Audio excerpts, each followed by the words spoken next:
Bonjour à tous. Aujourd'hui, je souhaitais vous parler de 11 réalités peu connues concernant l'Union européenne. Première réalité, les pays du monde où l'on vit le mieux sont la Suisse et la Norvège, qui ne font pas partie de l'Union européenne et qui n'ont pas l'euro. Deuxième réalité, les deux pays de l'Union européenne où l'on vit le mieux sont le Danemark et la Suède, qui eux n'ont pas accepté l'euro. Troisième réalité, l'Union européenne est la zone du monde souffrant de la pire croissance. On ne nous le dit jamais.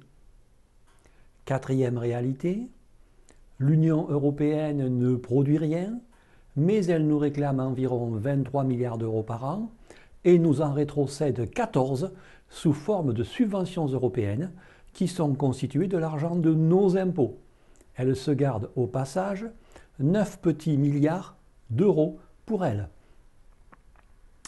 Cinquième réalité, l'Union européenne fait totalement fi des réalités économiques.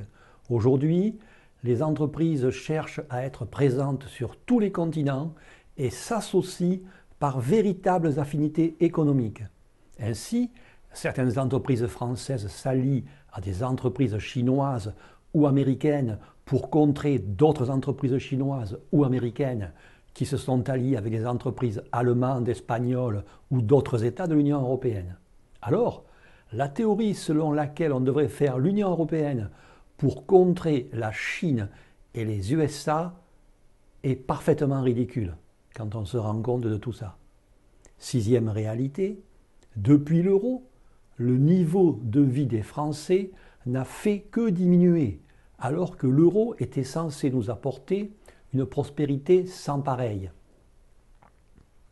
Septième réalité, les 27 États de l'Union européenne ont des intérêts et des cultures totalement opposés et ils ont, en outre, la même légitimité, le même poids dans les échanges ou les négociations.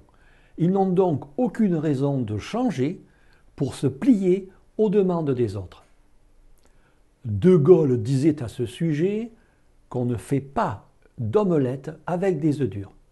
Ceci signifie en clair que tous les projets des partis politiques français qui veulent changer l'Europe pour en faire une Europe plus écologique, ou des peuples, ou qui marche, ou sociale, ou encore des nations, ne verront jamais le jour, car ce sont des tromperies. Cela fera d'ailleurs bientôt 40 ans que rien ne change dans l'Union européenne, mais à chaque période électorale, c'est le même refrain.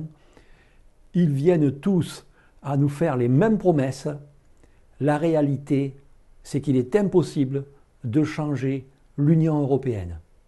Huitième réalité, l'euro est voué à l'échec comme toutes les autres monnaies plurinationales de l'histoire depuis 3000 ans qui ont toutes disparu.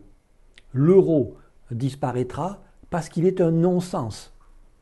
Neuvième réalité, l'article 123 du traité sur le fonctionnement de l'Union européenne nous oblige à emprunter à des banques privées, c'est-à-dire avec intérêt, et il aggrave notre dette publique en nous interdisant le recours à nos banques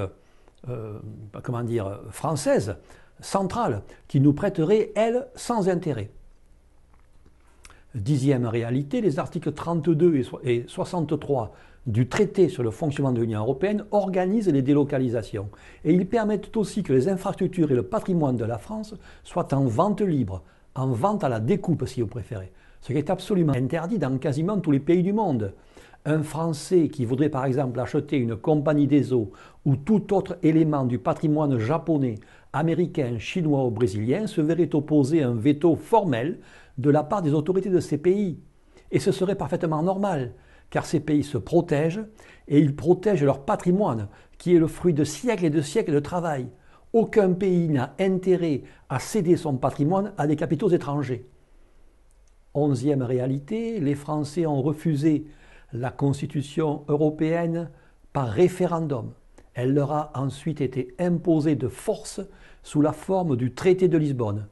Bien que légale, la méthode utilisée pour imposer ce traité, en plus d'être un viol de démocratie, a choqué et marqué de nombreux Français. Maintenant que ce petit rappel est fait, j'ai une question pour vous. Qui est capable de me donner une seule bonne raison de rester dans l'Union européenne? Une seule. Pour comprendre enfin et pour de bon ce qu'il se passe en France et dans l'Union européenne, je vous invite à retrouver nos analyses détaillées et précisément sourcées. Tout y est vérifiable, nous y mettons un point d'honneur, ainsi que le programme complet de l'Union populaire républicaine sur le site upr.fr, le site de parti politique le plus consulté de France. Je vous remercie de votre attention. Que dire de plus? N'hésitez pas à vous abonner et à partager cette vidéo si elle vous plaît. Vous pouvez également cliquer sur la cloche en haut et à droite de l'écran pour recevoir une notification lorsque je posterai une nouvelle vidéo. Prenez soin de vous et à bientôt.